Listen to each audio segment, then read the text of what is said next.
Okay, friends, once again, welcome back and a very good evening to everybody. I hope you all are safe, your family member, your relative, your parents, your friends, all are safe. And you are enjoying this new era, this new way of learning. મિત્રો આપણે કાર્ય ઉર્જા અને power નામનું chapter discuss કરી રહ્યા છીએ. સ્ટાર્ટિંગમાં આપણે ડોટ ગુણાકાર, એની લાક્ષણિકતાઓ, એનું ભૌમિતિક અર્થઘટન શું થાય એ સમજ્યા હતા. ક્રોસ ગુણાકારની માત્ર વ્યાખ્યા સમજ્યા હતા. એના વિશે ડિટેલમાં આના પછીના એટલે કે 7મા ચેપ્ટરમાં ડિટેલમાં ડિસ્કશન આવશે. ત્યારબાદ કાર્ય ચલ બળ વડે અને અચલ બળ વડે થતું કાર્ય ડિસ્કસ કર્યું. અચળ બળ માટે W બરાબર F ડોટ ડી, ચલ બળ માટે સંકલન F ડોટ ડીએલ એવું ભણ્યા હતા. ત્યારબાદ ચેપ્ટરનું નામ જ છે કાર્ય ઉર્જા અને પાવર. તો કાર્ય વિશે વાત કરી, ચલ બળ અને અચલ બળ વડે થતું કાર્ય સમજ્યા. આપણે એવું પણ ભણ્યા હતા કે બળ વિરુદ્ધ સ્થાનાંતર ના આલેખ વડે ઘેરાતું ક્ષેત્રફળ પણ કાર્ય જ આપે.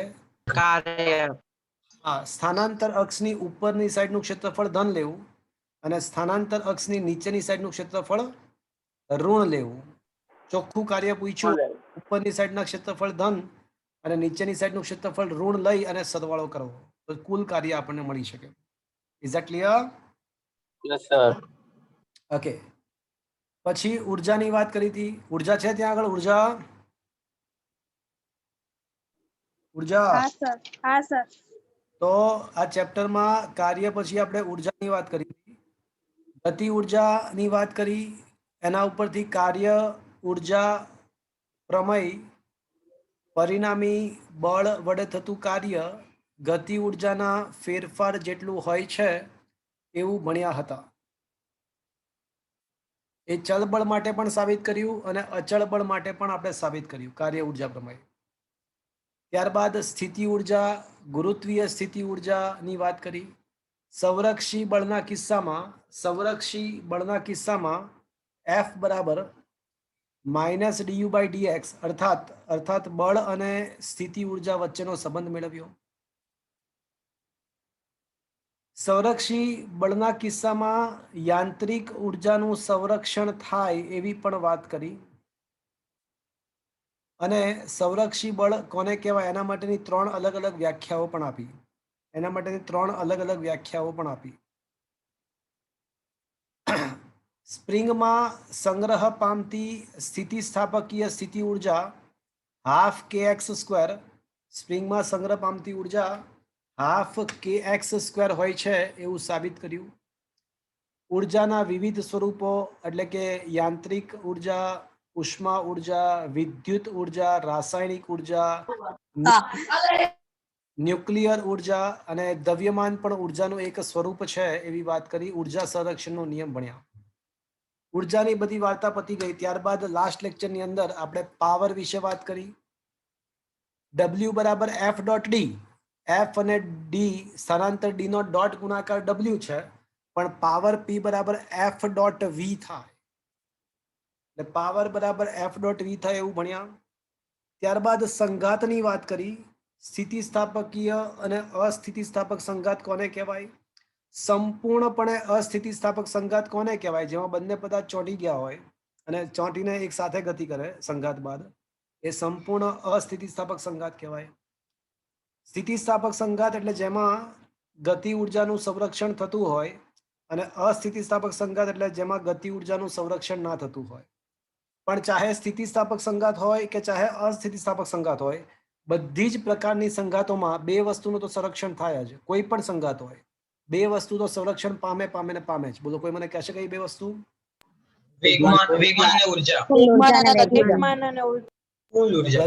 કોઈ ગતિ ઉર્જા બોલ્યું, ગતિ ઉર્જા શબ્દ ખોટો. હા, વેગનું સંરક્ષણ અને કુલ ઉર્જાનું તો સંરક્ષણ થાય જ, ચાહે કોઈ પણ પ્રકારની સંઘાત હોય. આપણે એક પરિમાણમાં થતી સ્થિતિસ્થાપક સંઘાતની વાત કરી. એક પરિમાણમાં થતી અસ્થિતિસ્થાપક સંઘાતની પણ વાત કરી અને ત્યારબાદ દ્વિપરિમાણમાં થતી સ્થિતિસ્થાપક સંઘાતની વાત કરી અને આ ચેપ્ટર છેલ્લે થિયોરી વાઇઝ કમ્પ્લીટ કર્યું હતું. મિત્રો આજે હું બહુ સરસ મજાના હાઈ લેવલના કહી શકાય ખૂબ જ સારી કક્ષાના દાખલાઓ ડિસ્કસ કરવા તરફ જઈ રહ્યો છું.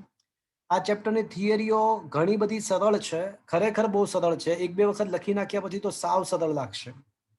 દાખલાઓ બહુ સરસ સારી કક્ષાના દાખલાઓ છે. દાખલાઓમાં તમારે પ્રેક્ટિસ વધારવી પડશે. આ ચેપ્ટરમાં ભૂતકાળમાં આપણે ઉદાહરણ નંબર 1 થી 6 સુધી ડિસ્કસ કર્યું છે. આજે ઉદાહરણ નંબર 7 પર આપણે આવીશું. ચલો મિત્રો, ઉદાહરણ નંબર 7 પર આવી જાઓ.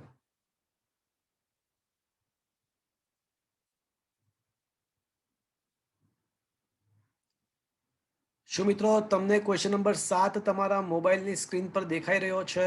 હા સર. Yes, sir.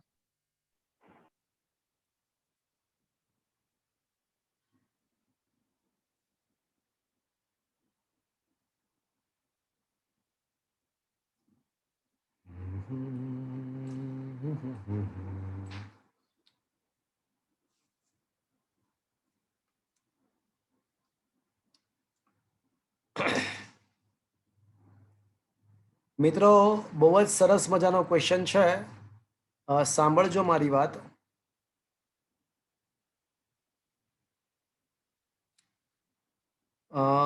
ઓકે, હા, ઓકે.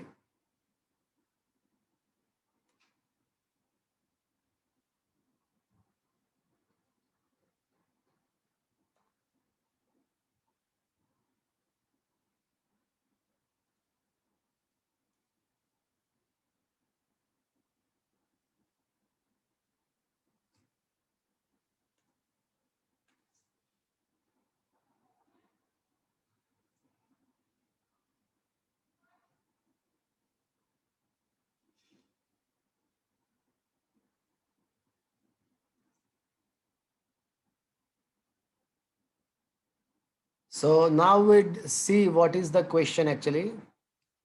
ચલો મિત્રો, બધા જ લોકો હું જે ક્વેશ્ચન પૂછું એનો આન્સર આપજો. બહુ જ સરસ કક્ષાનો આ દાખલો છે અને ખરેખર બહુ મજા આવશે. એમ દળનો એક દડો એલ લંબાઈની દળ રહિત દોરી વડે લટકાવ્યો છે. તેમના નિમ્નતમ બિંદુ એ પાસે, નિમ્નતમ બિંદુ એટલે આ બિંદુ એ દેખાયું મિત્રો? Yes or no? Yes, sir. Yes sir. Yes. એ પાસે કેટલો વેગ આપવામાં આવે છે? V0. V0. V0 વેગ આપવામાં આવે છે અને આમ કરવાને કારણે તે ઉર્ધ્વ સમતલ, તમે જોઈ શકો છો કે આ વર્ટિકલ સમતલ જ છે, હોરિઝોન્ટલ નથી. હોરિઝોન્ટલ સમતલ આ પ્રકારનું હોય પણ આ વર્ટિકલ સમતલ જ છે. ઉર્ધ્વ સમતલમાં અર્ધ વર્તુળાકાર માર્ગે જાય તથા ફક્ત મહત્તમ ઊંચાઈએ આવેલા બિંદુ સી પાસે દોરી ઢીલી પડી જાય છે. એટલે આ સી બિંદુ પાસે પહોંચતા સુધીમાં આપણો જે પદાર્થ છે એ એ થી બી અને બી થી સી સુધી પહોંચતા સુધીમાં દોરી ઢીલી પડી જાય છે. તો મિત્રો, દોરી ઢીલી પડી જાય તો શું થાય? પદાર્થ નીચે જતો. ઓકે, નીચે પડે એ બરાબર છે, પણ શું હું એવું કહી શકું કે દોરી ઢીલી પડી જાય એટલે તણાવ બળ શૂન્ય થઈ જશે ત્યાં આગળ? હા. અહીંયા દોરી ઢીલી પડવી એનો મતલબ એવો કરવો કે સી બિંદુ પાસેનું તણાવ બળ કેટલું લેવાનું આવશે? 0. 0. એટલે સૌથી પહેલા એ વસ્તુ આપણે માઇન્ડમાં રાખીશું કે સી બિંદુ પાસેનું તણાવ શૂન્ય લેવાનું છે. ચલો, આ ખબર પડી મિત્રો? Yes, sir. Yes sir. તો ક્વેશ્ચન એવો છે કે બિંદુ એ પાસેનો વેગ અને બી અને સી પાસેના વેગ શોધવાના છે. એટલે બિંદુ એ પાસેની ઝડપ v0, બિંદુ બી પાસેનો વેગ છે ને આપણે બી કહીએ, અને બિંદુ સી પાસેનો વેગ, જો દોરી ઢીલી પડે છે, કોઈક છોકરો એવો બોલ્યો કે પદાર્થ નીચે પડી જાય, પદાર્થનો વેગ શૂન્ય નથી બનતો મિત્રો. પદાર્થનો વેગ શૂન્ય નથી બનતો, દોરી ઢીલી પડે છે. ઇટ ડઝન્ટ મીન ધેટ કે પદાર્થનો વેગ શૂન્ય બનવો. Is it different thing? પણ હા, દોરી ઢીલી પડે એટલે તણાવ શૂન્ય થાય, કન્ફર્મ્ડ છે. એટલે મારે છે ને વી એ શોધવું છે. વી એ બરાબર વીઓ છે. એટલે વી ઓ વીબી અને વીસી આ 3 વસ્તુ શોધવી છે. અને પછી વેગ મળી જાય ને તો બીજો ક્વેશ્ચન તો આવડશે. બી અને સી પાસેની ગતિ ઉર્જાના ગુણોત્તર એ તો પછી આવડી જાય. બી પાસેની ગતિ ઉર્જા ભાગ્યા સી પાસેની ગતિ ઉર્જા એ તો આપણને half M VB square sir half M VC square એવું કરશો ને એટલે એ તો ગુણોત્તર તમને વીબી અને વીસી શોધી કાઢ્યા છે તો આવડી જ જશે. સર હા બોલો. સમય યાંત્રિક ઉર્જાનું સંરક્ષણ થયું અને કુલ યાંત્રિક ઉર્જાનું. એકદમ સાચી વાત. આ ગુરુત્વાકર્ષણની હાજરીમાં સમગ્ર ઘટના ઘટે છે. કોણ બોલ્યું આ? પર્વ. પર્વ, તમે આ ક્વેશ્ચનનો મેઇન પોઈન્ટ પકડી લીધો છે. આ ક્વેશ્ચનનો સૌથી મુખ્ય પોઈન્ટ તમે પકડ્યો છે. અને મુખ્ય પોઈન્ટ એ છે કે ચાહે બિંદુ એ હોય કે ચાહે બિંદુ બી હોય કે ચાહે બિંદુ સી હોય, યાંત્રિક ઉર્જા અચળ રહેશે. કારણ કે ગુરુત્વાકર્ષી બળની હાજરીમાં આ બધી ઘટના ઘટે છે. અને ગુરુત્વાકર્ષી બળ તો સંરક્ષી બળ ક્ષેત્ર છે એટલે દરેક બિંદુએ યાંત્રિક ઉર્જા અચળ રહેશે. આ સૌથી મુખ્ય પોઈન્ટ હતો આ ક્વેશ્ચનનો, એ તમે પકડી લીધો. એકદમ સાચી વાત. તો એનાથી બેનિફિટ શું થશે એ તમને થોડી વારમાં ખ્યાલ આવશે. પણ આપ સહી પકડે હો, એકદમ પરફેક્ટ પોઈન્ટ પકડ્યો. ચલો હવે સૌથી પહેલા ચલો બિંદુ એ માટે વિચારીએ. જો તમે લોકો મહેરબાની કરીને સોલ્યુશન ના દેખશો મિત્રો, હું જે તમને ક્વેશ્ચન પૂછું છું ને માત્ર એના જ આન્સર આપજો. બિંદુ એ પાસે ચલો મને કોઈ કહેશે પદાર્થ પર કયા કયા બળ લાગતા હશે? લોહીનું તણાવ બળ, વજન બળ. તણાવ બળ ઉપર તરફ લાગે, વજન નીચે લાગે. તો જરૂરી કેન્દ્રગામી બળ કોણ પૂરું પાડશે? તણાવ બળ. તણાવ બળ. ના, આ તણાવ બળ ઉપર, એને ટી એ કહીએ આપણે, અને વજન બળ નીચે. તો ઇફેક્ટિવ કેન્દ્ર તરફનું બળ કેટલું હશે? આવું બીજી ત્રીજી વખત આવ્યું ને, પહેલી વાર નથી આ વસ્તુ. ભૂલી ગયા તમે? ટી એ માઇનસ એમજી. હવે બરાબર, હવે બરાબર. શું આ સમજમાં આવ્યું મિત્રો? હા સર. પણ કેન્દ્રગામી બળ એફસી ના બદલે હું શું લખી શકું? ટીએ એમ વી ઝીરો સ્ક્વેર બાય આરના બદલે એલ લખું તો ચાલશે? દોરીની લંબાઈ. હા પાડો. હા સર. અને એમ વી ઝીરો સ્ક્વેર કેમ લખ્યું? કારણ કે એ બિંદુ પાસેનો વેગ કેટલો છે મિત્રો? V0. V0. Is equals two T A minus માજી. શું આવું લખાય મિત્રો? હા સર. હા સર લખાય. આ તો એક્સ્ટ્રા, જો તમને બિંદુ એ પાસેનું તણાવ પૂછ્યું હોય ને તો આ કામ આવશે, અધરવાઇઝ કામ નહીં આવે. અત્યારે અધરવાઇઝ આ કામ નહીં આવે. પણ બિંદુ એ પાસેની યાંત્રિક ઉર્જા કેટલી હશે? સર હા બોલો. થોડું માઇકમાં બોલો ને, અવાજ નથી આવતો તમારો. સર આમાં આપણે જો એ બિંદુ પાસે આપણે વેગ એટલે સમતલ દિશામાં છે તો એના માટે કોઈ બળ ના લાગે એક્સ દિશામાં? આપણે કોઈ બળ લગાડીને જ વેગ આપ્યો હશે. તો સર એટલે એ ના મળવાનું? હા પણ એ નહીં આવે ને પિક્ચરમાં. ધારો કે આપણે એફ બળ, ધારો કે માની લો કે આપણે એફ બળ લગાડ્યું. ચલો માની લો, તો પણ કેન્દ્રગામી બળમાં તો એ નહીં જ આવે ને. હા સર. ઓકે.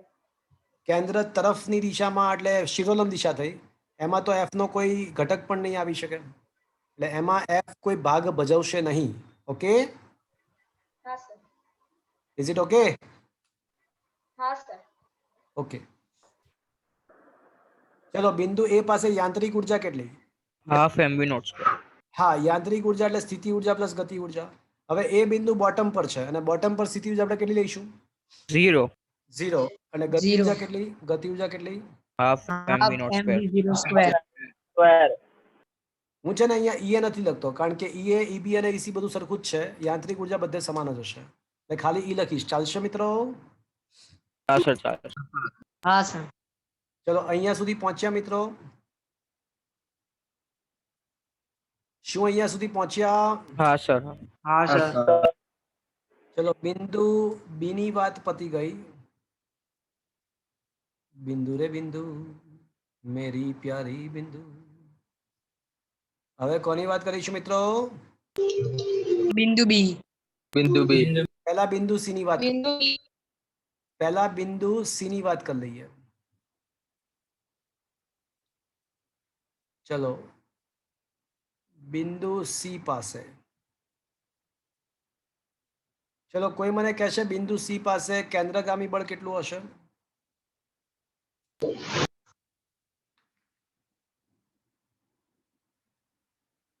બિંદુ સી પાસે પોતાનું વજન MG mv square by r બરાબર mg. ટી પ્લસ એમજી હા હવે t તો શૂન્ય છે. TC plus MG TC plus MG. પણ મિત્રો ટીસી તો શું છે? 0 છે સર એમ. શૂન્ય દોરી શૂન્ય. ઢીલી પડી ગઈ છે. દોરી ઢીલી પડી જાય તો પેન્ટ ઉતરી જાય, પણ એની વાત નથી. અહીંયા આગળ તણાવ બળ શૂન્ય થઈ જશે. Is that clear friends? Sir. Clear. Yes, હા sir. સર. હવે એફસી ના બદલે હું શું લખી શકું મિત્રો? mv c MV square square upon by l. MV square by R. Is equals two માજી. મંગુ મંગુ કેન્સલ, તો વીસી સ્ક્વેર બરાબર જીએલ થશે. હા સર. હા સર. તો સી બિંદુ પાસેનો વેગ આપણને મળી ગયો. સી બિંદુ પાસેનો વેગ આપણને મળી ગયો. ચલો થોડુંક તો કામ મળ્યું આપણને. આપણે મેઇન ટાર્ગેટ એ બી અને સી ત્રણેય પાસેનો વેગ શોધવાનો હતો. એ પૈકી સી બિંદુ પાસેનો વેગ આપણને મળી ગયો. ચલો અહીંયા સુધી પહોંચ્યા મિત્રો? હા સર. હા સર. ચલો હવે યાંત્રિક ઉર્જા સી બિંદુ પાસે. ચલો યાંત્રિક ઉર્જા કેટલી સી બિંદુ પાસેની?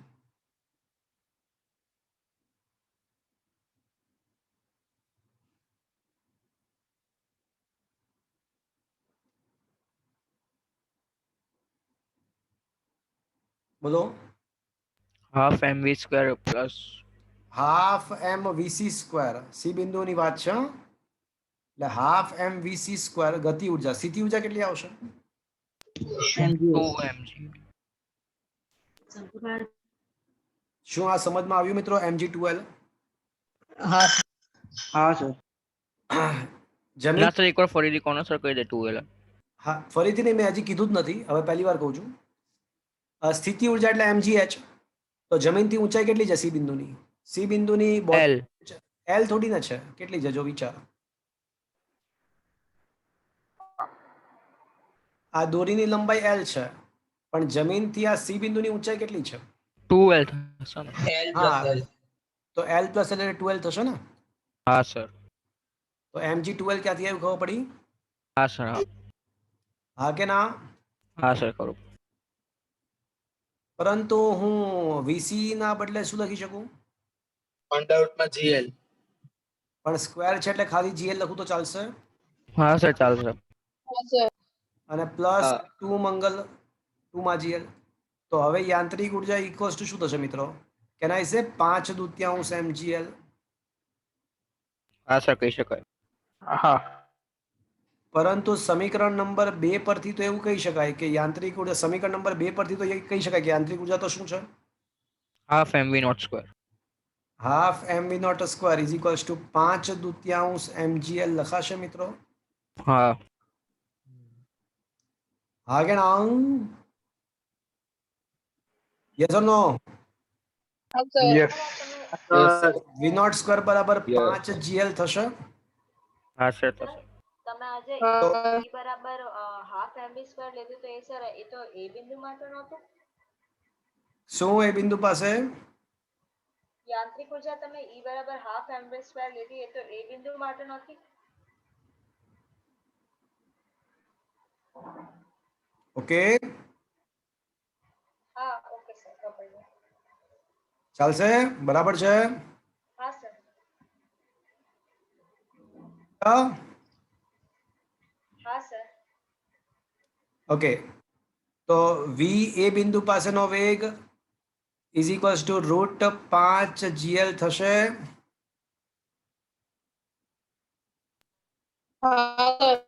હા સર. ચલો આપણને એ બિંદુ પાસેનો વેગ પણ મળી ગયો અને સી બિંદુ પાસેનો વેગ પણ મળી ગયો. હવે આપણું શું કામ બાકી રહ્યું? બી બિંદુ પર. બિંદુ બી પાસેનો વેગ. હવે આપણે બિંદુ બી પાસેનો વેગ શોધીએ. ચલો તો હવે બિંદુ બી માટે વિચારીશું. વળી પાછું બિંદુ રે બિંદુ, મેરી પ્યારી બિંદુ. ચલો બિંદુ બી માટે વિચારીએ મિત્રો.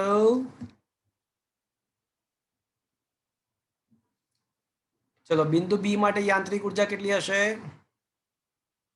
Half mvb square plus mgl. mg l. Perfect. B બિંદુની ઊંચાઈ તો એલ જેટલી જ છે. જુઓ મિત્રો, બી બિંદુની ઊંચાઈ એલ જેટલી જ છે. તો બી બિંદુએ યાંત્રિક ઉર્જા શું આવશે મિત્રો? mvb square plus mgl. પણ સમીકરણ નંબર 5 તો એવું કહે છે કે યાંત્રિક ઉર્જા તો શું છે? ચાહે એ બિંદુ તૃતીયાંશ mgl. કે બી બિંદુની હોય કે સી બિંદુ, યાંત્રિક ઉર્જાનું તો સંરક્ષણ જ થાય છે, તો બધે સરખી જ હોય. Is equals to half M VB square plus mgl થશે મિત્રો. સર સર બોલો બોલો. સર તમે 5/2 mgl લીધું ને કરતા આપણે હાફ mv નોટ સ્ક્વેર લઈ લઈએ તો ચાલે જ ને? હા પણ એ half M V not square છે શું ભાઈ? એ હાફ એમ વી એટલે નોટ, હા એ યાંત્રિક ઉર્જા છે, બીજી યાંત્રિક ઉર્જા હા લઈ એટલે લઈએ. Half M V not square કરશો અને પછી વી નોટ ની કિંમત મૂકશો એટલે વળી પાછા તમે ત્યાં જ આવી જશો, 5/2 mgl પર જ આવી જશો. એક સ્ટેપ વધશે, ઓકે. એક સ્ટેપ વધશે પણ સેમ જ થશે. You get the same answer.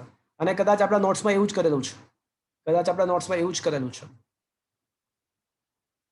તો હાફ એમ વીબી સ્ક્વેર ને સૂત્રનો કરતા બનાવીએ તો 5/2 મંગલમાંથી એક મંગલ બાદ થાય તો 3/2 મંગલ રહેશે. હા સર. m/2 cancel. તો બી બિંદુ પાસેનો વેગનો વર્ગ એટલે 3gl થશે. હા sir. This will be a root √3 gl. શું મિત્રો આ સમજમાં આવ્યો? હા સર. ચાલ વરુણ છે, વરુણ ત્યાં આગળ. વરુણ હા સર. બોલ, 3 જણા ભેગા મળીને રમી શકે તેવા પત્તાની ગેમ કઈ છે? 3 જણા મળીને રમી શકે તેવી પત્તાની ગેમ કઈ છે?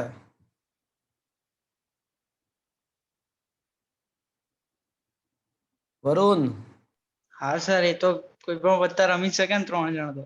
ના, ગંદી બાત. 2 3 5. કઈ ગેમ છે? 2 3 5. 2 3 5. એક છોકરો કે 3 પત્તી. અલા ભાઈ 3 પત્તાની વાત નથી લા, 3 જણાની વાત છે. તો 3 જણા ભેગા મળીને રમી શકે એવી પત્તાની ગેમ છે 2 3 5. પણ આપણે 2 3 5 ના બદલે 1 3 5 યાદ રાખીશું. શું યાદ રાખીશું? 3 5. 1 3 5. તો મિત્રો 1 3 5.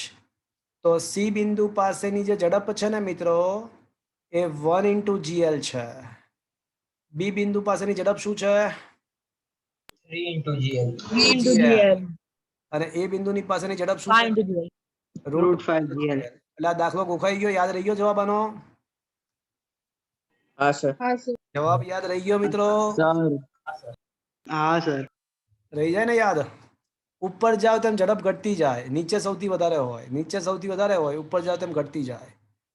એટલે 1 3 5 અથવા 5 3 1 યાદ રહી જાય.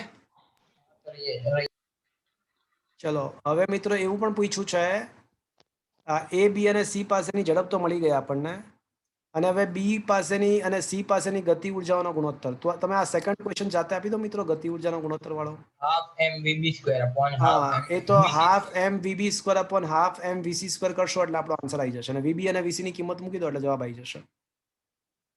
Is that clear? હા સર. હા સર. સર. અને હજુ એક ક્વેશ્ચન છે, સી બિંદુએ પહોંચ્યા પછી ગતિપથ કેવો હશે? તો મિત્રો સી બિંદુ પાસે વેગ 0 નથી, હા વેગ છે, એટલે ગતિપથ કેવો હશે હજી એનો? વર્તુળાકાર હશે. વર્તુળાકાર માર્ગે. હા, એટલે હજી એનો કઈ વેગ 0 નથી, એનો ગતિપથ તો વર્તુળાકાર જ હશે. શૂન્ય થાય તો પછી એ કેન્દ્રની દિશામાં નીચે પડે ને? હા, પણ એવું 0 થાય એવી રીતે આપણે એને દોરીને ઢીલી પાડી છે, આપણે વેગ 0 નથી કર્યો, એટલે વેગ તો છે જ, અને એટલે જ તો એ વર્તુળ ગતિ કરશે. ઓકે. હા, ઓકે સર. અને મિત્રો JEE ની અંદર આ જ ક્વેશ્ચનમાં બિંદુ એ પાસેનું તણાવ બળ પૂછ્યું હતું. તો સમીકરણ નંબર 1 દેખો, તો સમીકરણ નંબર 1 માં તણાવને સૂત્રનો કરતા બનાવો તો શું હું માજી plus M V not square by L લખી શકું? Yes sir. માં પૂછાયેલો ક્વેશ્ચન હા, તમને sir. કરાવી રહ્યો છો મિત્રો. JEE માં આ સેમ ક્વેશ્ચન પૂછાઈ ગયો હતો કે બિંદુ A પાસેનું તણાવ બળ કેટલું, તો 6 માજી આવે. ક્યાંથી આવ્યું ખબર પડી મિત્રો? m/0² બરાબર 5gl. લાલ્યો કેન્સલ, 5 માજી પ્લસ 1 માજી ભેગા થાય એટલે 6 માજી થાય. Is that clear friends? Sir yes sir. Sir હા બોલો. સર અમે એવું આપ્યું કે સી અને બી ની વચ્ચે પણ એક બિંદુ છે, તો એમાં ઊંચાઈ કેટલી લેવાની? અચ્છા, તમારે આ A, B અને C એટલે તમે ઇન્ડાયરેક્ટલી એવું પૂછવા માંગો છો કે A, B અને C વચ્ચેનું કોઈ પણ બિંદુ હોય તો એના માટે શું કરવું? તો એના માટે છે ને ત્રિકોણમિતિ થીટા આપવો પડે, આપણને થીટા આપવો પડે.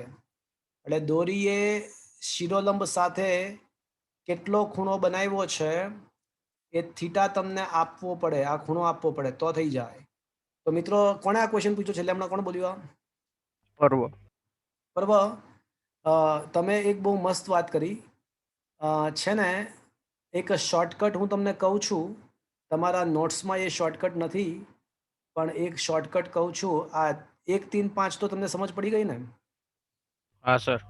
હા, તો હવે છે ને મારી વાત સાંભળો. એક શોર્ટકટ હું તમને બતાવું છું, જરાક દેખજો ને.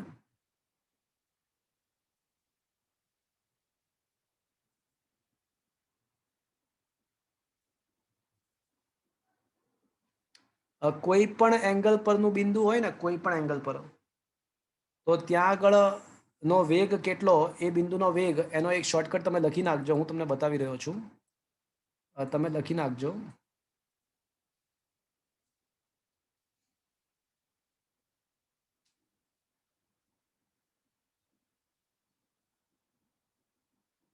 Look at this.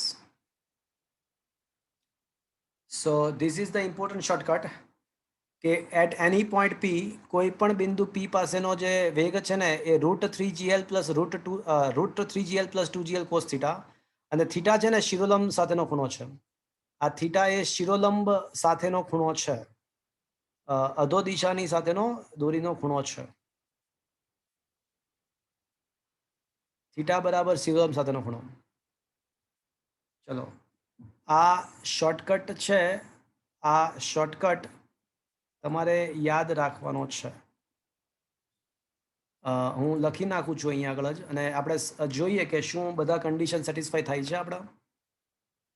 કોઈ પણ બિંદુ પાસેનો સીધો જ shortcut 3gl plus 2gl cos theta આવું હતું ને મિત્રો?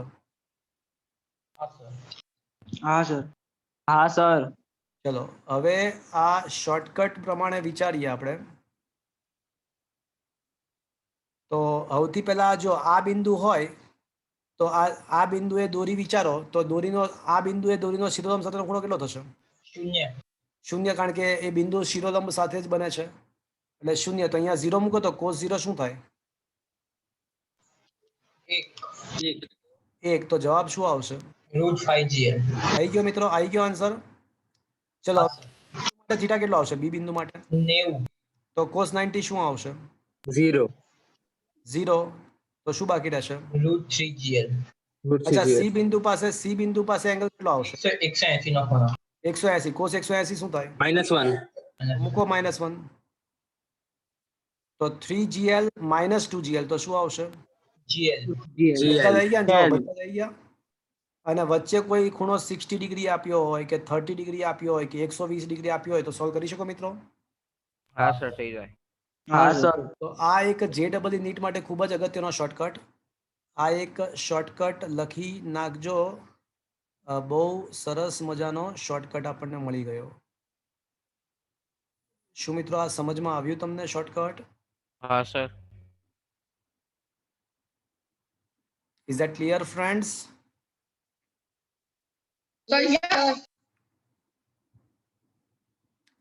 અચ્છા, વ્રજ શાહ, વ્રજ છે? વ્રજ,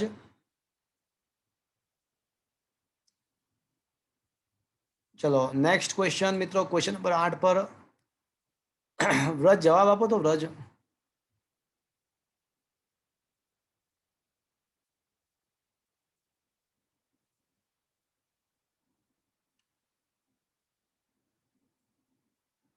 બકા ફોન કરજે ને મને 9:30-10 વાગ્યા પછી. આટલો બધો અડધો કલાક તું લેટ આવીને શું કરે છે? આળા મંજીરા વગાડે જ તું લેક્ચર પહેલા. ફોન કર મને, વાત કરાય તારા પપ્પા સાથે. Question number 8. It is a very interesting question. Question સમજો મિત્રો. શું તમારા મોબાઈલમાં ક્વેશ્ચન નંબર 8 તમને દેખાય છે મિત્રો? હા સર. ચલો, ક્વેશ્ચન એવો છે કે કારના એક્સિડન્ટને તાદશ્ય કરવા માટે કારના ઉત્પાદકો જુદા જુદા સ્પ્રિંગ અચળાંકવાળી સ્પ્રિંગ સાથે કારોની અથડામણનો અભ્યાસ કરે છે. એક એવું તાદશ્ય વિચારો. તાદશ્ય એટલે મતલબ શું થયો કે દ્રશ્ય હોય નહીં પણ તમારે કલ્પના કરવાની હોય. કલ્પના કરેલા દ્રશ્યને તાદશ્ય કહેવાય. એક તાદશ્ય વિચારો કે જેમાં 18 કિલોમીટર પ્રતિ અવરની ઝડપથી લીસા રસ્તા પર ગતિ કરતી 1000 કિલોગ્રામ દળની કાર સમક્ષિતિજ રીતે 6.25 × 10³ ન્યૂટન પ્રતિ મીટર સ્પ્રિંગ અચળાંકવાળા સ્પ્રિંગ સાથે અથડાય છે. તો સ્પ્રિંગનું મહત્તમ સંકોચન કેટલું હશે? ક્વેશ્ચન ઇઝ કે શું સર મચી પડ્યા, કશું ખબર જ ના પડી શું કહેવા માંગે. અલા કશું નથી, જો સાંભળો. તો આમાં એવું છે કે શું છે કે અહીંયા આગળ એક સ્પ્રિંગ છે.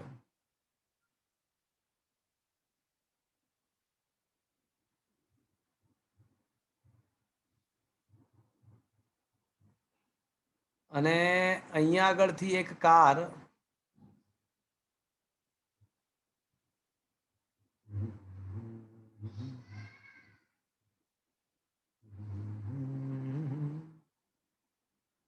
આ કાર 18 કિલોમીટર પ્રતિ અવર અને રસ્તો લીસો છે. ઝૂમ કરતી આની હારે ભટકાશે. એટલે જ્યારે કાર આ સ્પ્રિંગ ની હારે ભટકાશે ત્યારે શું થશે? કોઈ કહેશે મને વિચારીને? સ્પ્રિંગ દબાશે. સ્પ્રિંગ દબાય. ધારો કે સ્પ્રિંગ એક્સ જેટલી દબાય તો એને કેટલી સ્થિતિ ઉર્જા મળશે? ½ kx². અચ્છા, વેરી ગુડ, ½ kx². પણ ઉર્જા સંરક્ષણનો નિયમ તો એવું કહે છે કે કોઈ પણ ઉર્જા મફતમાં ઉત્પન્ન ના થઈ શકે.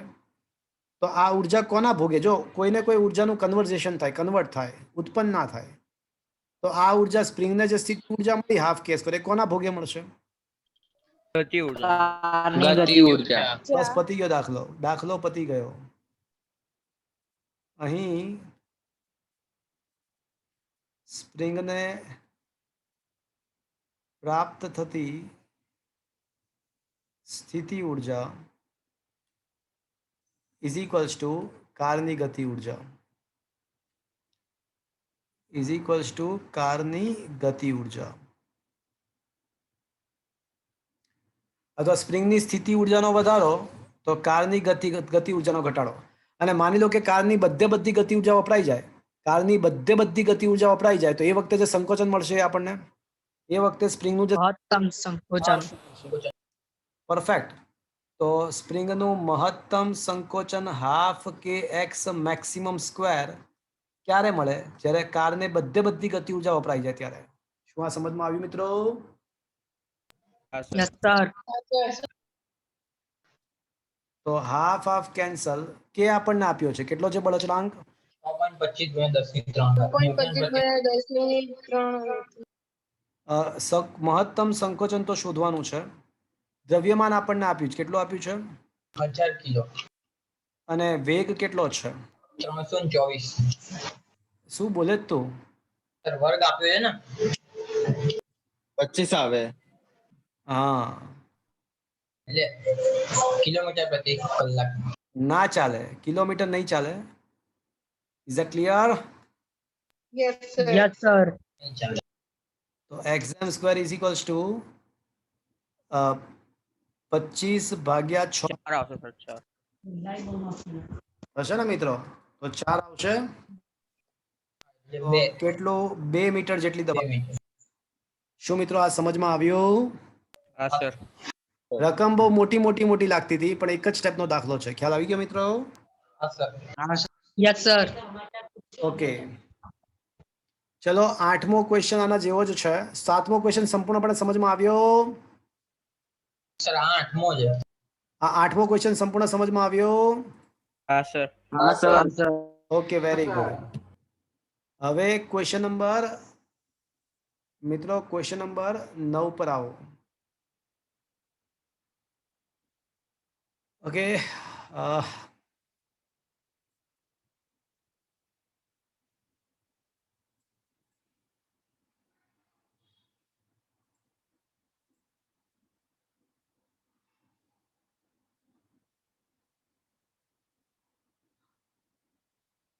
ઓકે.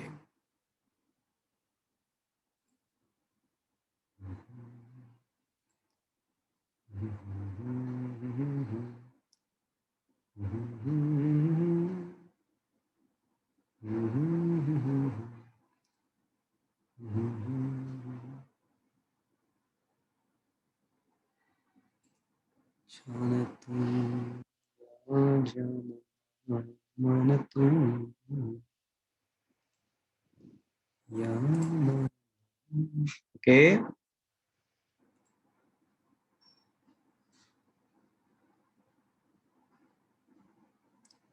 જો ક્વેશ્ચન નંબર 9 ની અંદર એવું છે કે ઘર્ષણના અચળાંક મ્યુ બરાબર 0.5 ના મૂલ્ય માટે ઉદાહરણ નંબર 6 ધ્યાનમાં લો અને હવે સ્પ્રિંગનું મહત્તમ સંકોચન ગણો.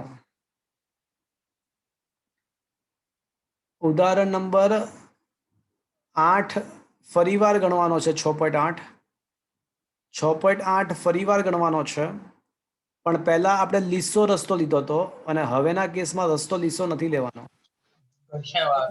ઘર્ષણ વાળો છે એવું માનીને ચાલવાનું છે.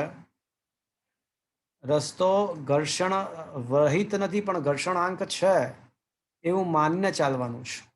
તો મિત્રો હવે જે કારની ગતિ ઉર્જાનો જે ઘટાડો થશે ને એ બે વસ્તુ કરવામાં વપરાશે. કોઈ મને કહેશે કઈ કઈ બે વસ્તુ કરવામાં વપરાશે?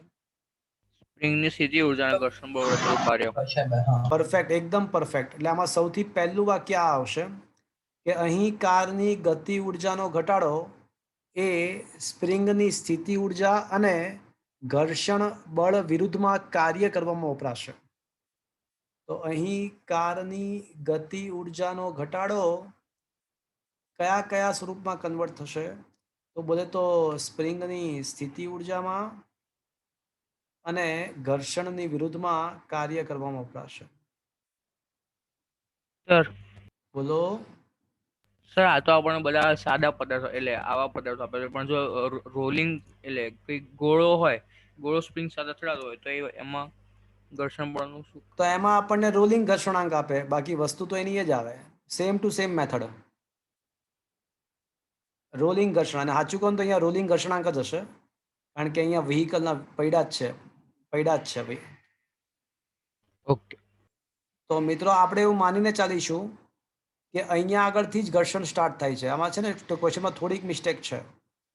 આપણે એવું માનીને ચાલીશું કે ઘર્ષણ એક્ઝેક્ટલી અહીંથી જ્યારે બ્લોક સ્પ્રિંગ સાથે અથડાશે ને ત્યારે જ ઘર્ષણ સ્ટાર્ટ થાય છે એવું માનીશું. તો કારની ગતિ ઉર્જાનો ઘટાડો એ બે કામ કરશે. એક તો સ્પ્રિંગની સ્થિતિ ઉર્જામાં થશે કન્વર્ટ, અને ઘર્ષણ વિરુદ્ધ થતું કાર્ય. તો મિત્રો ઘર્ષણ વિરુદ્ધ થતું કાર્ય એટલે ઘર્ષણ બળ ગુણ્યા અંતર. ઘર્ષણ બળ વિરુદ્ધ થતું કાર્ય એટલે ઘર્ષણ બળ Fk અને ગુણ્યા અંતર. અને કેટલું અંતર કપાશે મિત્રો? x જેટલું. સ્પ્રિંગ જો x જેટલી દબાતી હોય તો આપણે એવું માનીશું કે x જેટલું ઘર્ષણ દરમિયાન x જેટલું અંતર કપાય છે. શું આ સમજમાં આવ્યું મિત્રો? પણ Fk બરાબર તો શું લખવું જોઈએ મિત્રો?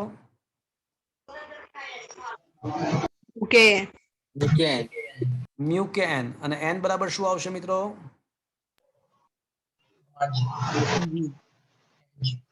બોલો શું આવશે? mg મ્યુ માં જી. શું મિત્રો આ સૂત્ર સમજમાં આવ્યું? yes sir આ સમજમાં આવ્યો મિત્રો? હા સર. હા. m બરાબર 1000, v 5 નો વર્ગ 25, હાફ સ્પ્રિંગ અચળાંક 6.25 10 ની 3 ઘાત એવું જ હતું ને મિત્રો? 6.25 x સ્ક્વેર પ્લસ મ્યુ તરીકે 0.5, m તરીકે 1000, g તરીકે માની લો કે 10 લઈ લઈએ અને ઇન્ટુ x. 1000 1000 કેન્સલ. 25 ભાગ્યા 2, ચલો ને 2 વડે ગુણી નાખીએ. 2 વડે ગુણી નાખીએ તો એટલે 25 જ રહેશે. અને અહીંયા 6.25 ગુણ્યા એક્સ સ્ક્વેર થશે. અને અહીંયા 0.5 ગુણ્યા 10 એક્સ એટલે 5x થશે. ચલો મિત્રો 5 વડે ભાગી નાખીએ. તો 6.25 ને 5 વડે ભાગો તો કેટલા થાય? 6.25 1.5. ખરેખર તો છે ને 1.25. 1.25. ઓકે 1.25. 1.25. ઓકે, એક કામ કરીએ, જસ્ટ લેટ મી ચેક. શું આને 25 ભાગ્યા 4 લખી શકાય મિત્રો? હા સર. લખી શકાય. લખાશે ને 25 ભાગ્યા 4 બરાબર છે મિત્રો? હા હા હા હા બરાબર. સર લખાય. બસ તો હવે આ થઈ જશે 25x સ્ક્વેર પ્લસ 4 પંચા 20x અને ઇઝ ઇક્વલ્સ ટુ 100. આવું થશે મિત્રો? હા સર થઈ હા, તો છે ને હું છે ને ઓલું મારે છે ને 20 છે ને એટલે 4 પંચા 20, 2 ઇન્ટુ 10, 2 ઇન્ટુ 5 ગુણ્યા 2. ઓકે, તો બધા 5 વડે પણ ભાગી જવાય. થશે આવું મિત્રો? જુઓ તો 4 સરવાળો કર્યો બંને બાજુ. બંને બાજુ 4 એડ કર્યા એટલે પૂર્ણ વર્ગ પદાવલી બની જાય ને એટલા માટે. હા થશે? હા સર. હા સર થાય. જો તો પૂર્ણ વર્ગ પદાવલી બરાબર બની છે ને? જુઓ તો હા બરાબર, અંતિમ પર 4 જ આવવું જોઈએ, બરાબર છે ને? હા બરાબર છે હા બરાબર. સર બરોબર. ચલો તો હવે બંને બાજુ વર્ગમૂળ કાઢો. તો 5x + 2 બરાબર પ્લસ ઓર માઇનસ 104 નું વર્ગમૂળ કાઢો તો 104 નું વર્ગમૂળ. 10.1. હા 10.19. 10.19 એટલે 10.2 કરી નાખીએ. ચલો ને તો 10.2 કરી નાખીએ. તો હવે મિત્રો આ થશે 5x બરાબર -2 પ્લસ ઓર માઇનસ 10.2, પણ એ તો શક્ય જ નથી. એટલે 5x બરાબર -2 માઇનસ 10.2 તો શક્ય જ નથી, ઋણ ના આવી શકે. એટલે 5x બરાબર -2 પ્લસ 10.2 એટલે 8.2 આવશે. તો 8.2 ભાગ્યા 5 કરો. 8.2 ભાગ્યા 5 1.64. જવાબ આવે છે મિત્રો 1.64. જુઓ તો તો એ લોકોને 1.35 આવે છે. સર એવું આપણે થયું? શું કરવાનું હતું ખબર છે? આ 1/2 છે ને હા ત્યાં 2 વડે ગુણીને પછી કરવાનું. એમ નહીં, એ તો સર આપણે mg બરાબર 10 લીધું ને એટલે કદાચ એવું આવતું હશે. હા g બરાબર 10 ના બદલે 9.8 લેવું પડે. એટલે આ તો મેં થોડું સહેલું બનાવવાનો પ્રયત્ન કર્યો. બાકી તો તમને ખબર જ છે ને, ડેટા વાળી મેથડ તો ખબર જ છે. હા હા સર. દ્વિઘાત સમીકરણ. દ્વિઘાત Minus સમીકરણ તો 4 ખબર જ છે ને. હા. બાકી આ હા સર. મેથડમાં કઈ બહુ ભૂલ નથી. હા ડોન્ટ વરી. સર એ લોકોએ જી બરાબર 10 જ લીધું છે. તો પછી સેમ જ આન્સર આવવો જોઈએ, બહુ ફરક ના આવવો જોઈએ. તો let me check once again. કઈ મિસ્ટેક નથી કરી ને આપણે? 2 વડે ગુણી નાખીએ. અચ્છા, અહીંયા મિસ્ટેક. એટલે સર સર 10 10 આવવું આવશે જોઈએ સર. ને અલા 10x. અહીંયા મિસ્ટેક તમે 2 વડે ગુણ્યું છે તો પછી અહીંયા 10 હોવું જોઈએ ને ભાઈ. હા સર એટલે એ જ કીધું આપણે 10 નહીં લખ્યું. અહીંયા 10 હોવું જોઈએ એટલે અહીંયા 40 આવવું જોઈએ, હે ને? હવે હા સર. બનાવવા માટે શું હોવું જોઈએ અહીંયા આગળ? તો સર પૂર્ણ વર્ગ બને જ નહીં પછી. બને ને, કેમ ના બને? બધું જ બને. 40 છે ને એટલે 8 પંચા 40 થાય.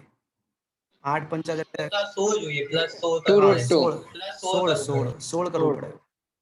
116. હા. 116 નો રૂટ કાઢો તો 10.77. 10.77. 10.77. અચ્છા, એટલે -4 પ્લસ ઓર માઇનસ 10.77. તો -4 માઇનસ 10.77 તો શક્ય જ નથી.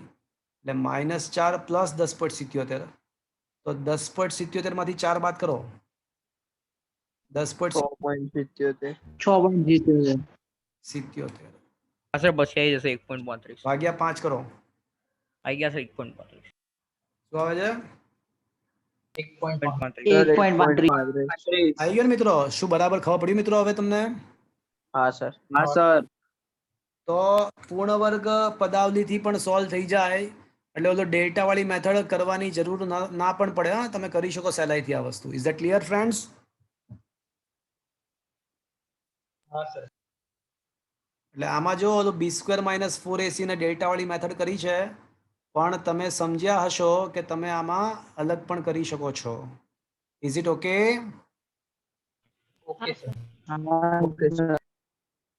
ચલો નંબર 10 પર આવી જાઓ.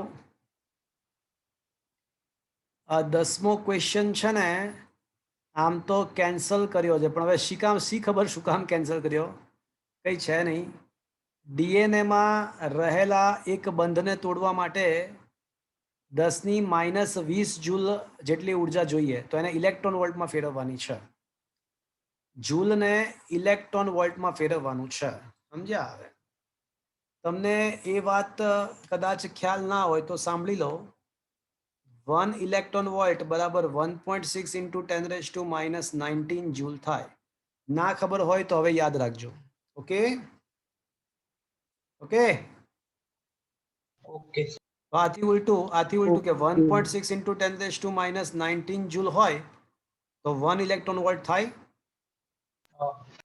તો પછી 10⁻20 જૂલ ઉર્જા હોય તો કેટલા ઇલેક્ટ્રોન વોલ્ટ થાય? તો એ ડીએનએ તોડવા માટે ઉર્જા કેટલી આપવી પડે? તો 10⁻20 × 1 ભાગ્યા 1.6 10⁻19. તો આનું સાદુરૂપ આપો. 1.6 1 ભાગ્યા 1.6 કરશો તો 0.625 ગુણ્યા 10⁻1 એટલે 0.0625 ઇલેક્ટ્રોન વોલ્ટ આન્સર આવશે. શું મિત્રો આ સમજમાં આવ્યું? હા sir. Is that clear? Yes sir. એવું છે હા સર. એ બીજામાં છે ને 10⁻20 જૂલના બદલે 10⁻21 જૂલ છે. તો સેમ એક પોઈન્ટ વધી જશે. તો 0.00625 આન્સર આવશે, કારણ કે 10⁻21 અહીંયા રાખો તો એક મીંડું હજી આવશે, 0.00625 આવશે. Is it okay friends? અને ત્રીજો ક્વેશ્ચન, પુખ્ત વયના માણસના દરરોજ ખોરાક 10�7 જૂલને કિલો કેલરીમાં ફેરવો. ચલો પહેલા તમને એ ખ્યાલ છે એક કેલરી એટલે કેટલા જૂલ થાય? હા સર. 4.2. 4 પોઈન્ટ 4.2 × 10⁻³ 186, લગભગ 4.2 પણ લખે છે ઘણા. એક્ઝેક્ટ કહું તો 4.186 જૂલ, લગભગ 4.2 પણ કહેવાય. પણ કિલો કેલરી તો 1 કિલો કેલરી, કિલો એટલે 10⁻³ વડે ગુણવું પડશે. 1000 વડે ગુણો તો 4186 જૂલ થાય. હવે 83 માંડો, 4186 જૂલ હોય ને તો 1 કિલો કેલરી, તો પછી 10�7 જૂલ માટે કેટલા? તો 10�7 ભાગ્યા 4186. તો જવાબ આવશે 10 ભાગ્યા 4186 કરો, એ આપણો જવાબ આવી જશે કિલો કેલરીમાં. Is that clear friends?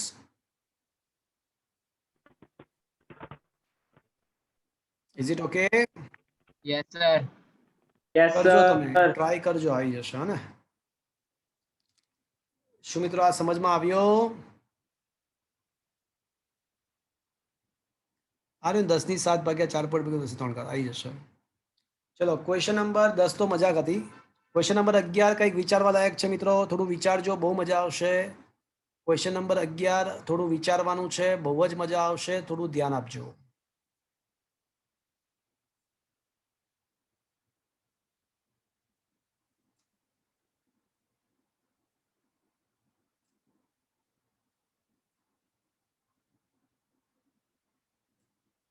શું મિત્રો તમારા મોબાઈલની અંદર તમને ક્વેશ્ચન નંબર 11 દેખાઈ રહ્યો છે? હા સર. હા સર. અચ્છા. મહત્તમ તણાવ 1800 કિલોગ્રામ સહન કરી શકે એવી લિફ્ટ 2 મીટર પર સેકન્ડના વેગથી ઉપર જઈ રહી છે. લિફ્ટ છે ને અચળ વેગથી ઉપર જઈ રહી છે. માની લો કે મિત્રો આ આપણી લિફ્ટ છે અને લિફ્ટ અચળ વેગથી ઉપર જઈ રહી છે.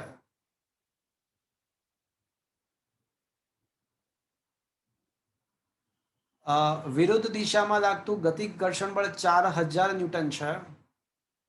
તો મોટર વડે લિફ્ટને મળેલો લઘુત્તમ પાવર કેટલો? ચલો મિત્રો, આ લિફ્ટ પર કેટલા બળ લાગતા હશે? વજન બળ, ઘર્ષણ બળ. વજન બળ નીચે લાગે છે અને ઘર્ષણ બળ પણ કઈ તરફ લાગશે? નીચે તરફ. બીજી તરફ જ 4000 ન્યૂટન. અને મોટર જે છે, મોટર લિફ્ટની મોટર, એ લિફ્ટને શું કરવાનો ટ્રાય કરશે? ઉપર તરફ ખેંચવાનો પ્રયાસ કરશે. હા, તો મોટર વડે લાગતું બળ કઈ તરફ હશે? ઉપર તરફ. ઉપર તરફ. તો મોટર વડે લાગતું બળ ઉપર તરફ હશે. હા કે ના? હા. લિફ્ટ કેવી ગતિ કરે છે? અચળ વેગ. અચળ વેગ. અચળ વેગી ગતિ નો મતલબ કેવું કહેવાય?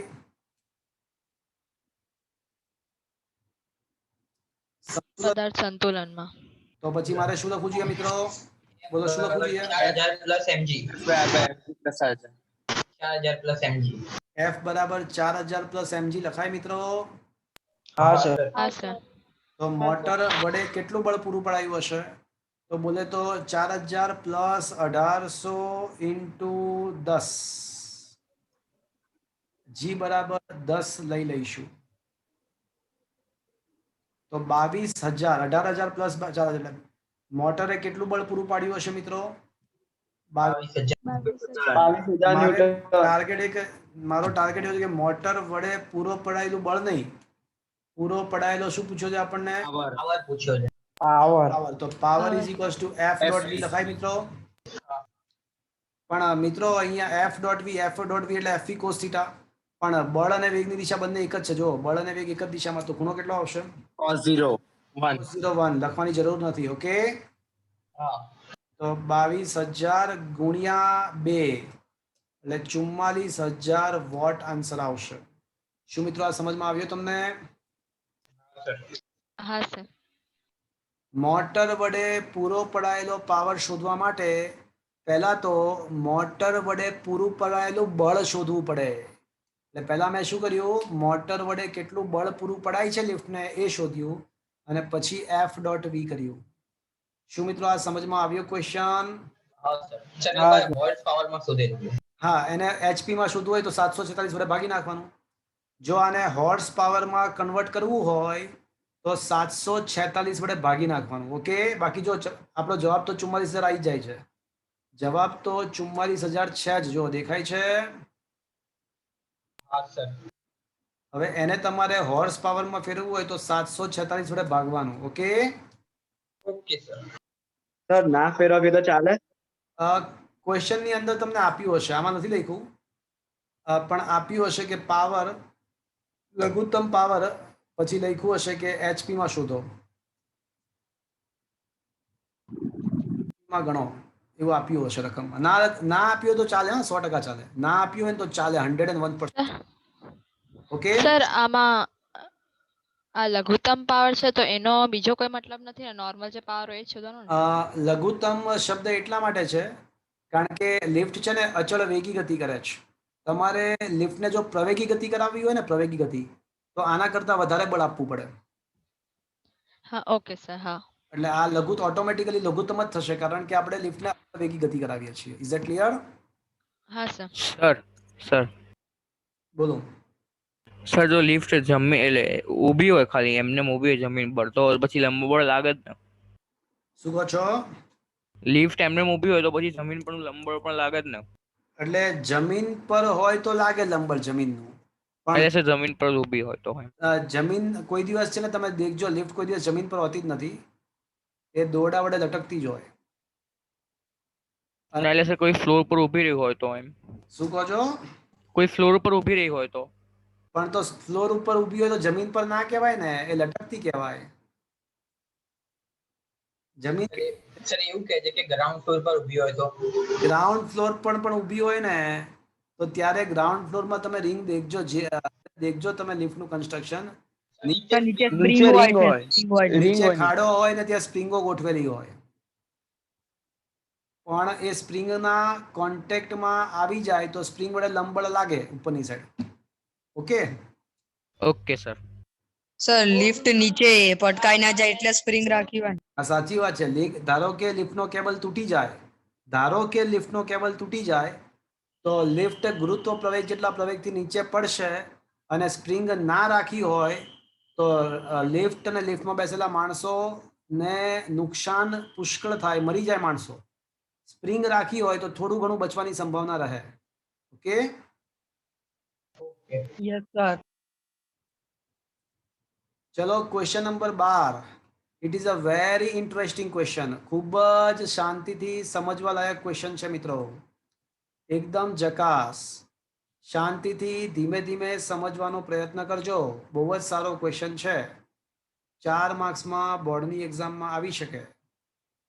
પણ પહેલા છે ને હું તમને એક વસ્તુ યાદ કરાવવાનો પ્રયત્ન કરીશ. ચલો, કોઈને યાદ છે?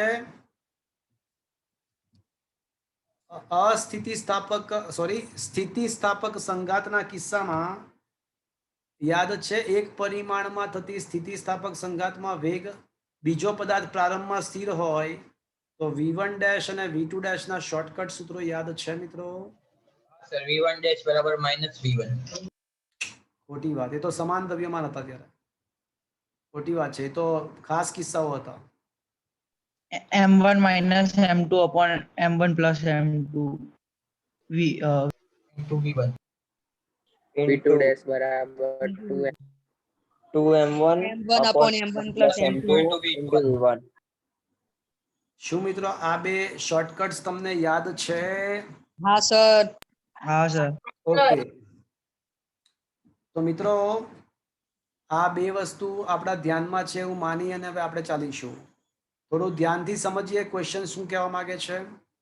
ન્યુક્લિયર રિએક્ટરમાં એક ઝડપી ન્યુટ્રોન જેની ઝડપ 10⁷ મીટર પર સેકન્ડ ને 10⁻³ મીટર પર સેકન્ડ જેટલો ધીમો પાડવો છે. તો આના માટે જેથી તેની સમસ્થાનિકો સાથે આંતરક્રિયા થવાની સંભાવના વધે અને વિખંડન આગળ વધે. દર્શાવો કે ડ્યુટેરિયમ કે જે કાર્બન કે જેમના દ્રવ્યમાન ન્યૂટન કરતાં થોડા જ વધારે છે તેમની સાથે સ્થિતિસ્થાપક અથડામણ દરમિયાન ન્યુટ્રોન તેમની મોટાભાગની ગતિ ઉર્જા ગુમાવી શકે છે. એટલે ક્વેશ્ચન છે ને ઇનડાયરેક્ટલી એવો છે. બે ક્વેશ્ચન છે. આ ક્વેશ્ચનમાં કશું જ ગતાગમ પડી નહીં હોય, ક્વેશ્ચનમાં કશું જ ભાન નહીં પડી હોય, પણ ક્વેશ્ચન કંઈક આવો છે. બે ક્વેશ્ચન છે. ન્યુટ્રોન 0 ન્યુટ્રોન 1 ની કાર્બન 6 કાર્બન 12 સાથેની અથડામણમાં ગુમાવાતી ઉર્જા શોધવાની છે.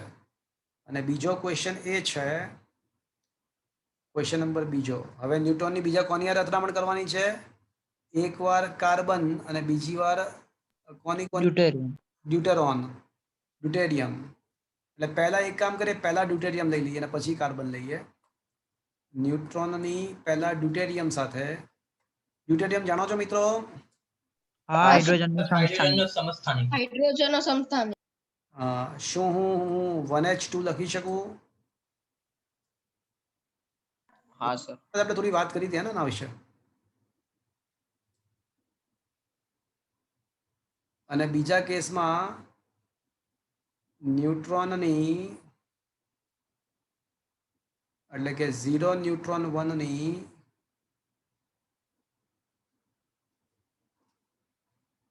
કાર્બન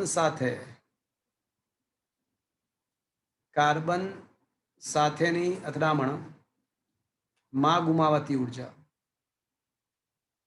કાર્બન 6C12 સાથેની અથડામણમાં ગુમાવાતી ઉર્જા. આ બે વસ્તુ શોધવાની છે. એટલે ક્વેશ્ચન બોગસ રીતે પૂછ્યો છે, પણ આપણું ટાર્ગેટ આ છે. ચલો, કેસ 1, ન્યુટ્રોનનું દ્રવ્યમાન જો હું m કહું તો ડ્યુટેરિયમનું દ્રવ્યમાન મારે શું કહેવું પડે? m2. ન્યુટ્રોનનું દ્રવ્યમાન m કહીએ તો ડ્યુટેરિયમમાં છે ને એક પ્રોટોન ને એક ન્યુટ્રોન હોય અને પ્રોટોન અને ન્યુટ્રોનના દ્રવ્યમાન લગભગ સમાન હોય. તો ડ્યુટેરિયમનું કુલ દ્રવ્યમાન કેટલું આવશે? ન્યુટ્રોનનું m કીધું જ. તો ડ્યુટેરિયમમાં એક પ્રોટોન m, ફરીવાર એક ન્યુટ્રોન m પ્લસ m એટલે 2m. શું આ સમજમાં આવ્યું મિત્રો? હા સર.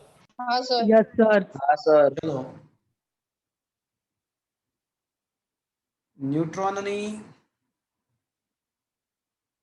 પ્રારંભિક ઉર્જા K1 initial half m v square. ધારો કે વેગ v1 છે. હા, v1 બરાબર v છે અને ડ્યુટેરોન છે ને સ્થિર હોય છે. જો લખ્યું જ છે,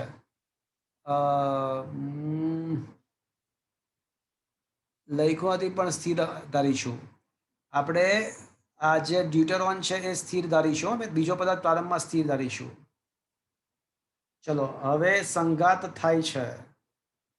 તો મિત્રો સંઘાત બાદ તમને યાદ છે મિત્રો v1 ડેશ શું થશે? m1 minus m2 v1 dash તમને યાદ હશે, m1 minus minus m m1 plus m2 v1 into v1. તો m1 minus m2 એટલે m minus 2m એટલે minus m minus m છેદમાં 3m 3m minus 1/3 v થશે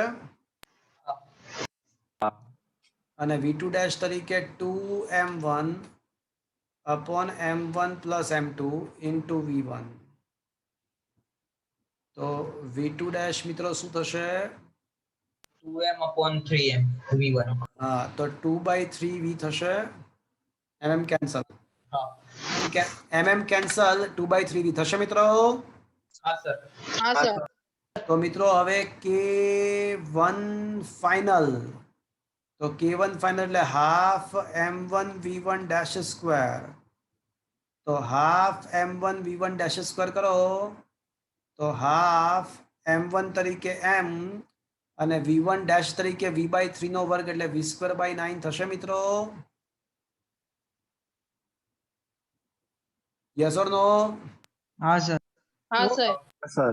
માઇનસ v/3 નો વર્ગ એટલે v²/9 જ થાય. Is that clear? હવે છે ને K1 ફાઇનલ ને K1 ઇનિશિયલ વડે ભાગી નાખો. તો K1 ફાઇનલ ને હાફ m v²/9 ને હાફ m v² વડે ભાગી નાખો તો 1/9 રહેશે. આ K1 final half m v²/9 અને હાફ m v² વડે ભાગી નાખો તો 1/9 રહેશે.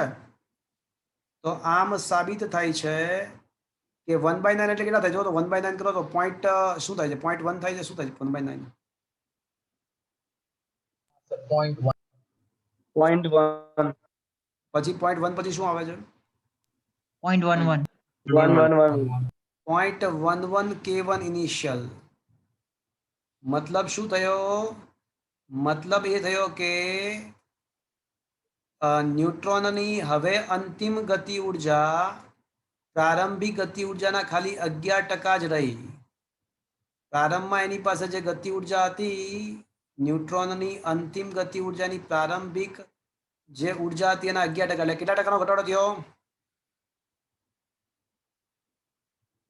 89%. ઘટાડો. અને K2 ફાઇનલ તમારે કરવું હોય K2 ફાઇનલ તો હાફ m2 v2 સ્ક્વેર. હવે હાફ m2 બરાબર 2m છે અને v2 સ્ક્વેર બરાબર 2v/3 નો વર્ગ. એટલે આ કેટલો આવશે ખબર છે? 1/2 mv સ્ક્વેર ઇન્ટુ 8/9 આવશે.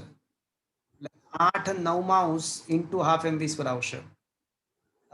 2 વર્ગ 4, 3 વર્ગ 9, 4 દુ 8 એટલે 8/9 ઇન્ટુ હાફ mv સ્ક્વેર આવશે. તો હવે મિત્રો તમે K2 ફાઇનલ ભાગ્યા, જો હવે અહીંયા લખું છું મિત્રો, અહીંયા લખું છું હું. તો હવે K2 final upon K1 initial કરો તો 8/9 રહેશે. ચલો 8/9 એટલે કેટલા થાય જુઓ તો?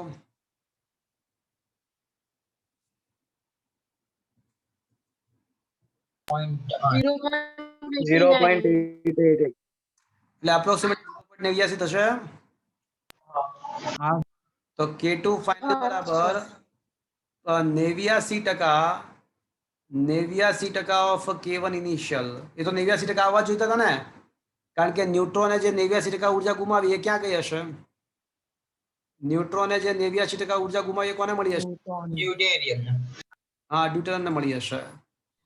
તો શું મિત્રો આ દાખલો તમને ડ્યુટેરિયમ માટે ગણતરી સમજ પડી? ડ્યુટેરિયમ માટે ગણતરી સમજ પડી તમને આખી આખી? સર આ જે તમે કે ઇનિશિયલ વાળું લખ્યું છે એટલે હા, જેમાં 89% નો ઘટાડો છે એ વાળું જે સૂત્ર છે એકવાર ફરીથી કોને? લાસ્ટ નહીં આની વાત કરો છેલ્લેથી છો બીજું. હા સર એ. તો જોઈ લો. K1 જો સ્ટેપ બાય સ્ટેપ જોતા જઈએ આપણે, step by step. K1 final એટલે half M1 V1 dash square, અને V1 ડેશ તો આપણને મળ્યું છે કે 1/3V મળ્યું છે, -1/3V. હા કે ના? હા સર. M1 તરીકે M છે, ડેશ તરીકે V/3 નો વર્ગ એટલે V²/9 થશે. હા. હવે આ K1 ફાઇનલ ને K1 ઇનિશિયલ અહીંયા છે, જુઓ એના વડે ભાગી નાખો તો 1/2 MV²/9 ભાગ્યા તો હાફ MV² કેન્સલ, 1/9 રહેશે. હા સર ઓકે. હા. એ 0.11 થશે. તો આમ સાબિત થાય છે કે ન્યુટ્રોનની અંતિમ ગતિ ઉર્જા એની પ્રારંભિક ગતિ એના કરતા 0.11%, 0.11 મતલબ 11% જ થઈ.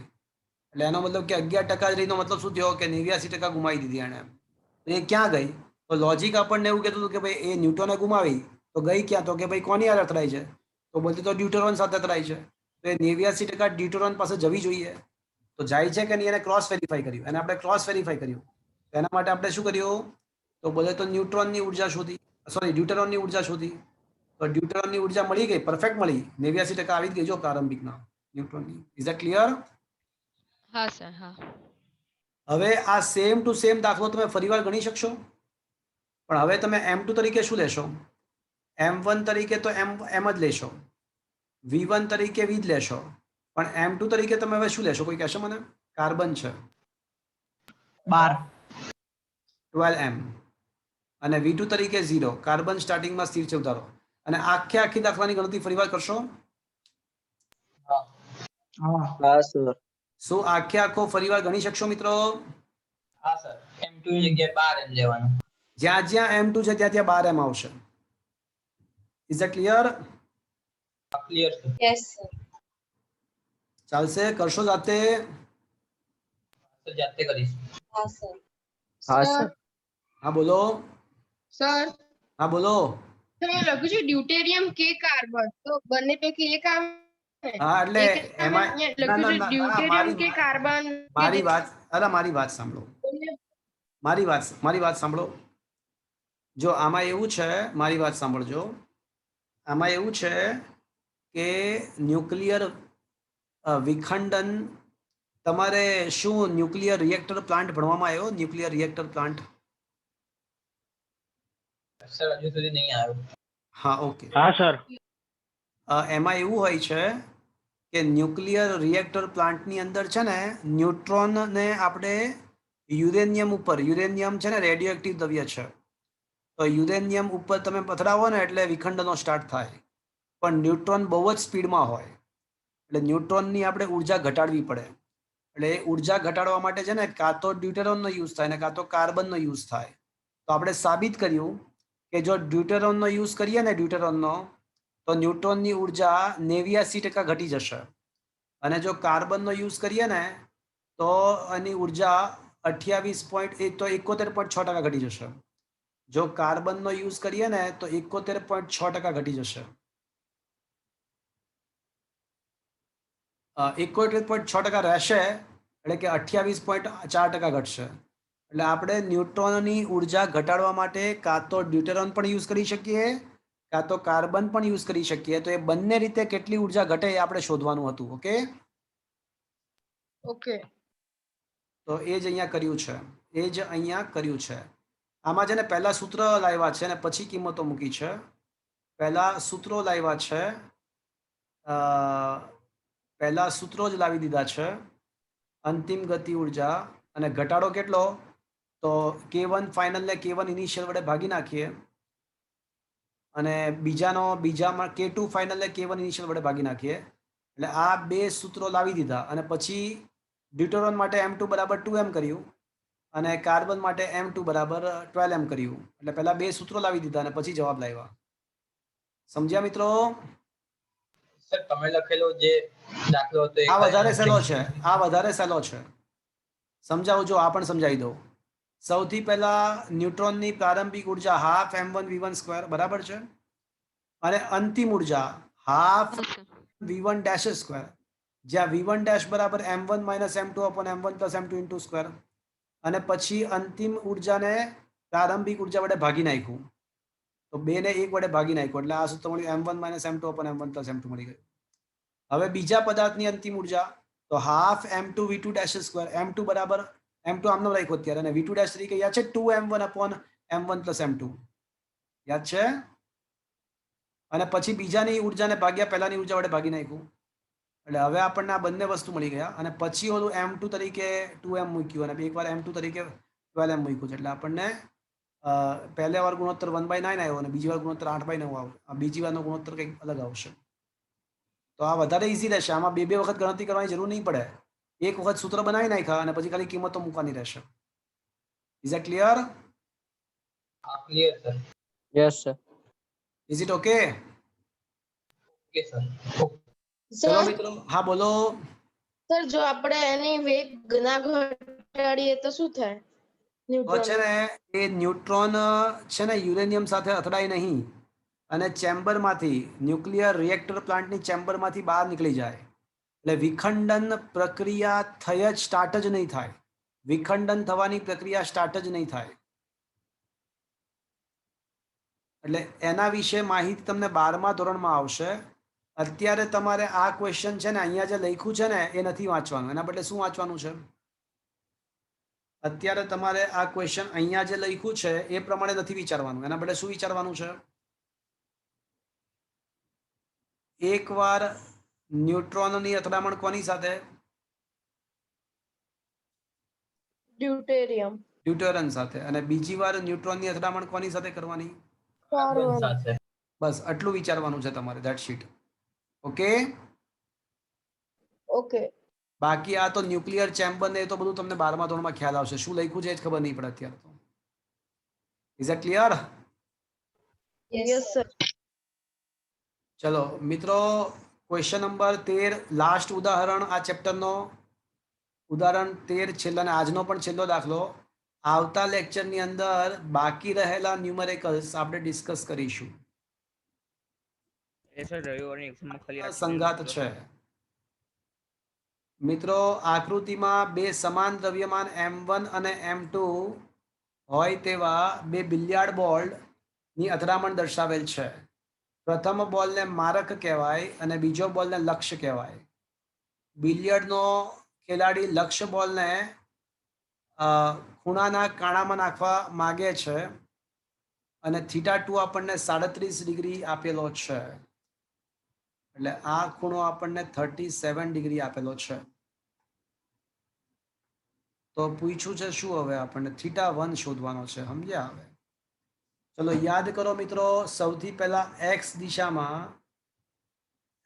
દિશામાં વેગમાન સંરક્ષણનો નિયમ વાપરો. ચલો માત્ર x દિશામાં. એટલે x દિશામાં વેગમાન સંરક્ષણનો નિયમ વાપરો માત્ર x દિશામાં. તો પ્રારંભમાં m1 v1 છે x દિશામાં. બીજો પદાર્થ તો સ્થિર છે.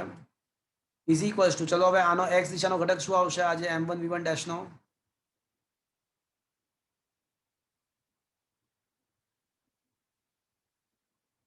અને આ સાઈડ થી આવશે m2 v2. v2 dash cos theta. Is that clear friends? હા સર.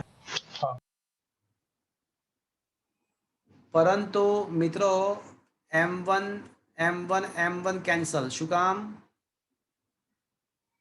m1 બરાબર m2 છે એટલે બંને બિલિયર્ડ બોલ સમાન દળના છે. v1 બરાબર v1 dash cos θ1 plus v2 dash cos theta 2 આવું થશે મિત્રો?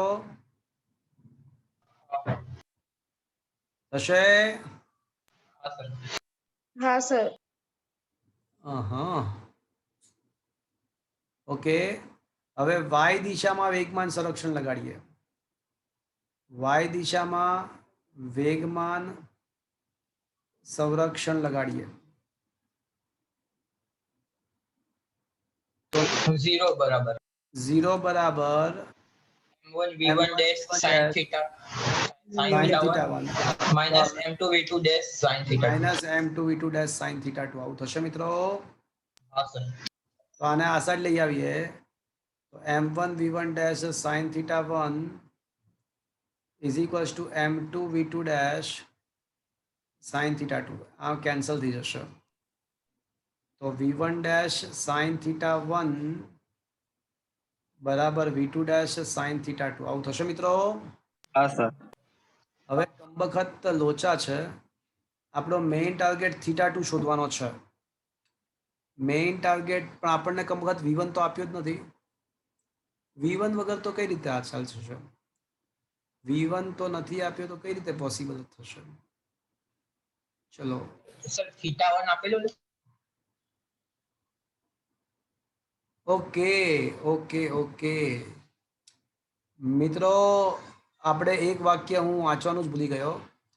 રકમની અંદર સ્થિતિ સ્થાપક સંઘાત એવો શબ્દ પ્રયોગ કર્યો છે. મિત્રો, રકમમાં એવું લખ્યું છે કે સ્થિતિ સ્થાપક સંઘાત છે. સર પેલું સૂત્ર વાપરવું પડશે half m1 v1 square બરાબર એટલે half આ m1 v1. આખું મિત્રો કેન્સલ. એકવાર ફરીવાર સ્થિતિસ્થાપક સંઘાત રહી ગયું હતું વાંચવાનું. ચલો સૌથી પહેલા વેગમાન સંરક્ષણનો નિયમ વાપરીએ. તો m1 સદિશ v1 is equals two m1 v1 dash. હું છે ને ફાઇનલ આપણે ડેશ શબ્દ વાપરું છું, ચાલશે ને? હા સર. સદિશ v2 ડેશ. હવે m1 m2 m3 m1 m1 નું સરખું જ છે એટલે ઉડી જશે. તો વેક્ટર v1 બરાબર vector v1 dash plus v2 dash. તો મિત્રો યાદ કરો, વેક્ટર r બરાબર vector a plus vector b હોય તો યાદ છે r ના મૂલ્યનો વર્ગ is equals two a square plus b square plus 2ab cos theta. પણ કોઈ મને કહેશે અહીંયા થીટા કેટલો આવશે? v1 ડેશ અને v2 ડેશ વચ્ચેનો ખૂણો કેટલો છે જુઓ તો આકૃતિ. 37 degree. v1 ડેશ અને v2 ડેશ વચ્ચેનો ખૂણો કેટલો છે જુઓ. Theta 1. Theta 1 plus theta 2. હા, એટલે અહીંયા થીટા 1 પ્લસ થીટા 2 આવશે. આ સમજમાં આવ્યું મિત્રો? હા સર. Yes sir. ચલો સમીકરણ નંબર 1. હવે સ્થિતિસ્થાપક સંઘાત છે તો સ્થિતિસ્થાપક સંઘાત માટે ગતિ ઉર્જાનું પણ સંરક્ષણ થાય. તો કરો ગતિ ઉર્જાનું સંરક્ષણ. Half m1 v1 square is equals to half m1 v1 dash square plus half m2 v2 dash square. પણ મેં કીધું ને એમ તો સરખા જ છે તો હાફ એમ બધામાંથી કેન્સલ. તો v1 સ્ક્વેર બરાબર v1 dash square plus v2 dash square થશે. તો સમીકરણ નંબર 2 ની કિંમત 1 માં મૂકી દઈએ. તો મિત્રો આપણે સમીકરણ v1 dash square plus v2 dash square ના બદલે હું શું લખી શકું? અથવા v1 સ્ક્વેર ના બદલે શું લખી શકું? તો left hand side v1 square ના બદલે v1 dash square plus v2 dash square is equals two v1 dash square plus v2 dash square plus 2v1 dash v2 dash cos of theta 1 plus theta 2. v1 square plus v2 square cancel. So 2v1 dash v2 dash cos of theta 1 plus theta 2 is equals to 0.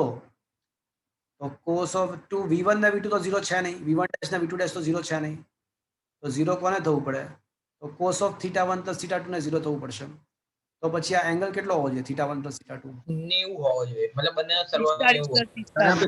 અરે 45 plus 45 ખબર total હોવો જોઈએ. જેવું થાય. હવે total એમાં તો એક તો theta 2 તો 37 આપેલો જ છે. એટલે theta 2 53 કેટલો છે ને? તો કેટલો આવશે મિત્રો? 53. શું મિત્રો આ સમજમાં આવ્યું? હા Yes, સર. સારો દાખલો છે. Is that clear friends? હા સર. હા સર. તો મિત્રો અહીંયા આગળ ઉદાહરણના આજના બધા જ દાખલાઓ એકદમ જકાસ હતા હા મિત્રો. થોડું સમજપૂર્વક ઘરે લખજો એક બે વખત. સારી કક્ષાના દાખલા હતા. તો આજનો લેક્ચર મિત્રો અહીંયા આગળ ફિનિશ્ડ જાહેર કરીએ છીએ. વળી પાછા શનિવારે ટાઈમ પ્રમાણે મળીશું મિત્રો. હોમવર્કની અંદર આજના બધા જ દાખલાઓ બે બે વખત લખવાના છે. તો આજનો સેશન મિત્રો અહીંયા આગળ હું ફિનિશ્ડ કરી રહ્યો છું. Thank you.